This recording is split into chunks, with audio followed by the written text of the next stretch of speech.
Ready to move in premium triplex villas at Bachapalli APR projects. ఇది దొంగల season. వేసవి కాలం వచ్చిందంటే చాలు సూర్యుడు ఎంత విజృంభిస్తాడో దొంగలు కూడా అంతే విజృంభిస్తారు. ముఖ్యంగా పల్లెల్లో పంజా విసురుతారు. చల్లగాలి కోసం ఆరు బయట డాబలపై నిద్రిస్తే దొంగలు మెల్లగా ఇంట్లో దూరి దోచేస్తారు. ఎండతో పొద్దంతా పనిచేసి అలసి పడుకుంటే వారు పొద్దుపోయాక వచ్చి పని కానిచ్చేస్తారు. ప్రస్తుతం యాదాద్రి జిల్లాలో దొంగలు పడ్డారు. భారీగా దోచేస్తున్నారు. టార్గెట్ పెట్టుకుని ఫినిష్ చేస్తున్నారు. దీంతో పోలీసు యంత్రాంగం అప్రమత్తమైంది.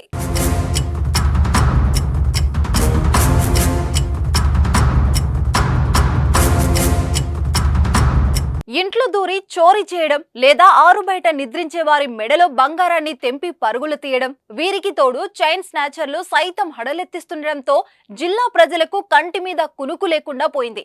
కష్టపడి సంపాదించిన సొమ్ము దొంగలు ఎక్కడ కొట్టేస్తారో అని భయపడుతున్నారు.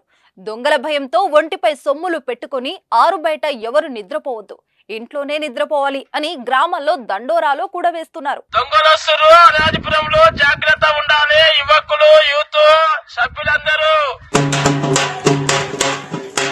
ఊర్లో పోయినా దొంగలు పడుతురు, జాగ్రత్తగా వండుకోవాలి. ఆరు బయట వండుకోవద్దు. ఇస్తర తాడు గాని కాలకడాలు గాని ఏమున్నా లోపల దాపెట్టుకొని పండుకోవాలి, కాలం వేసుకొని. 4 రోజుల కిందట మోటకొండూరు మండలం కాటేపల్లిలో అర్ధరాత్రి దొంగల హల్చల్ చేశారు. దాబాపై పడుకున్న గడ్డం నిర్మల మెడలో ఉన్న 3 తులాల బంగారు గొలుసు అపహరించుకుపోయారు.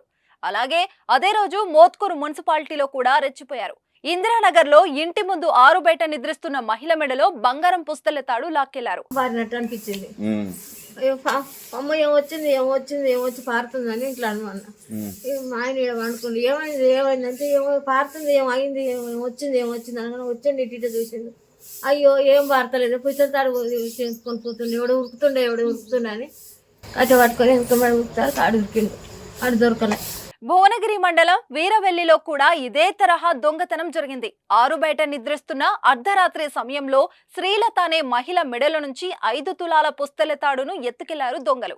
ఇవే కాకుండా బైక్ పై మహిళల మెడలో బంగారాన్ని దోచేస్తున్నారు. మార్చి నెల 9వ తేదీ నుంచి ఇప్పటి వరకు 6 చైన్ స్నాచింగ్ కేసులు నమోదయ్యాయి. వరుసగా చైన్ స్నాచింగ్ దొంగతనాలు జరుగుతున్న నేపథ్యంలో పోలీస్ శాఖ అప్రమత్తమైంది. ఒకవైపు దొంగలను గాలిస్తూనే మరోవైపు మరిన్ని దొంగతనాలు జరగకుండా కట్టుదిట్టమైన చర్యలు చేపడుతున్నారు. రాత్రి వేళల్లో బంగారు ఆభరణాలు ధరించి ఆరు బయట నిద్రించొద్దని ప్రజలకు సూచిస్తున్నారు. అలాగే రాత్రి వేళలో ఇంటి తలుపులు గడియాలు పెట్టుకోవాలని చెబుతున్నారు. గ్రామాల్లో ఎవరైనా అనుమానిత వ్యక్తులు కనిపించినా, గ్రామ పరిసరాల్లో కొత్త వ్యక్తులు గూడారాలు వేసుకుని నివసిస్తున్నా వెంటనే సంబంధిత పోలీస్ స్టేషన్లకు సమాచారం ఇవ్వాలని పోలీస్ శాఖ సూచిస్తోంది. జాగ్రత్త, దొంగలు పడతాడా పై మీద సొమ్ములు పట్టుకొని బయట పండుకోవద్దు, ఇంట్లో పండుకొని గొల్లాలు పట్టుకొని పండుకోరమ్మా. సుమన్ టీవీలో మీ పర్సనల్ అండ్ బిజినెస్ ప్రమోషన్స్ కోసం కింది నెంబర్కి కాంటాక్ట్ చేయండి.